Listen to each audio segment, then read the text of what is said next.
Welcome back to Stray Trains. The ins and outs series is nearing the end, but we've still got some work to do. In this video, we're going to take a look at the ins and the outs of the Pakenham Line. Hope you enjoy the video. You know the drill by now. Let's start off with a quick overview of the line. It is served by HCMTs. The line code is PKM. The line is a total of 31 stations long. Just 7 of them lie on the Pakenham Line exclusively. The Pakenham Line serves Melbourne's south-eastern suburbs and is part of the Dandenong Group, given the colour light blue on our railways map. Service terminations include Westall, Dandenong and Pakenham. For service alterations, stations such as Caulfield and Berwick can be utilised. For some more information, the Pakenham Line, since the introduction of the HMTs, will only run in an anti-clockwise manner through the City Loop. This is all times of the day, every day of the week, and utilises Platform 2 in the City Loop, which is the Caulfield Loop. Other city platforms include Southern Cross Station, platforms 12, sometimes 13. Flinders Street, mainly 6 and 7, but on the odd occasion can be from 8 to 9. But there used to be more variation before the HMTs were introduced. You sometimes used to get a Pakenham or Cranbourne of platform 4, for example, but that doesn't really happen as of now since the introduction of the HMTs. In terms of limited express services, well, all Pakenham trains will run express from South Yarra to Malvern between peaks during the day and probably similar times on weekends. And then all the times of the day it will run express South Yarra Caulfield. However, during the peak times from Monday to Friday, the actual more limited express Pakenham service in the peak PM will run stops all to South Yarra, runs express from South Yarra to Caulfield, stopping all stations to Clayton, running express from Clayton to Springvale, stopping all stations to Noble Park, running express from Noble Park to Dandenong, then stopping all stations to Pakenham. And in the morning, it is the exact same bit in reverse. That's why I do like to say the more express service, because it only skips another 2 stations, and that is Westall and Yarraman. And the frequency on the Pakenham Line is every 20 minutes, though is every 10 minutes up to Dandenong. During the peak, you're looking at about every 8 to 13 minutes. Nighttime, every 20 minutes. On the weekend, every 20 minutes. 10 minutes up to Dandenong. And then during night network, every 60 minutes, running direct to and from Flinders Street.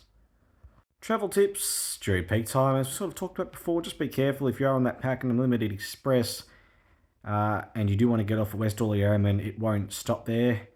Again, it is very confusing because the passenger information displays at stations will say Limited Express, whether it's a Cranbourne service or Pakenham service, for example, from South Yarra to Caulfield, or Pakenham service that is from South Yarra to Caulfield, also not stopping at Westall or Yarraman, so just careful for that.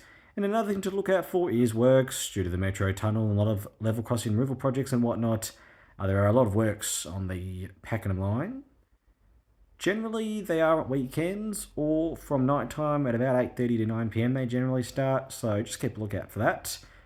The worst thing is unexpected buses replacing your journey, so always keep on top of that so you'll know if there are buses. And if you are travelling in the loop during weekends or on weekdays at about after 1 PM, best bet is to head to platform 4, take the next Burnley Group service train to Richmond, change there for a Pakenham service.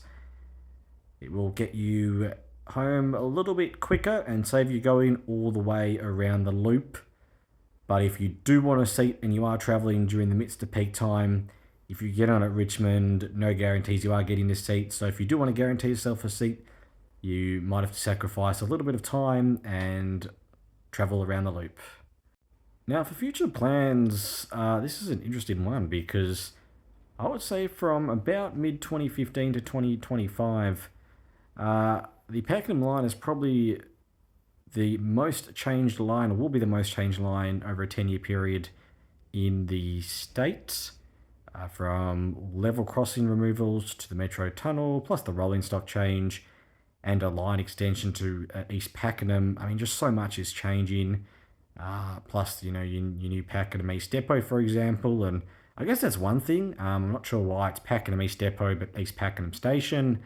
I believe, correct me if I'm wrong, it has to do with differentiating the two by name, so you know which is which, but I don't know, I still can't understand it. For example, there's North Melbourne sidings and North Melbourne stations, so the station and sidings there are the same, so I'm not sure why these two, the Pakenham and East, are switched for the station and the depot, but I guess that's something that I don't understand, could be changed.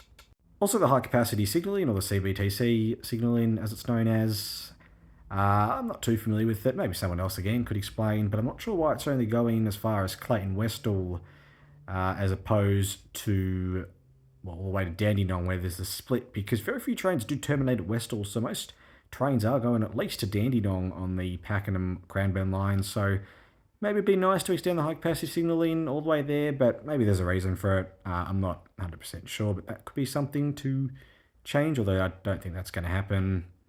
And let's conclude now with a cool story. I think this one will definitely open some eyes. I'm not sure the exact year this happened, though I have seen a photo, so it definitely did happen. But a number of years ago, back when Hitachis were on the network, there was a Hitachi transfer from North Ballarat workshops to Westall. The 3-car Hitachi was getting hauled by a single T-class locomotive that failed in the Oakley area, causing a halt to train services.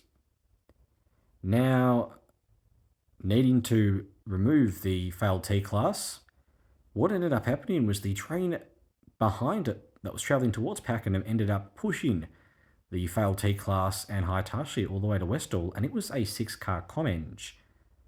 So, in turn, it has happened before on the Pakenham line from about Oakley to Westall, where there was a 6-car Comenge train pushing a 3-car Hitachi and failed T-class. How's that for a consist? I don't think we're ever going to see that again. Even if take away Hitachi, say it was another electric train, I just don't think we're ever going to see that again. But you never know with the railways. Anyway, thank you so much for watching. Hope you enjoyed the video, learned a thing or two about the operation of the Pakenham line. And I think we'll leave it at that. Cheers.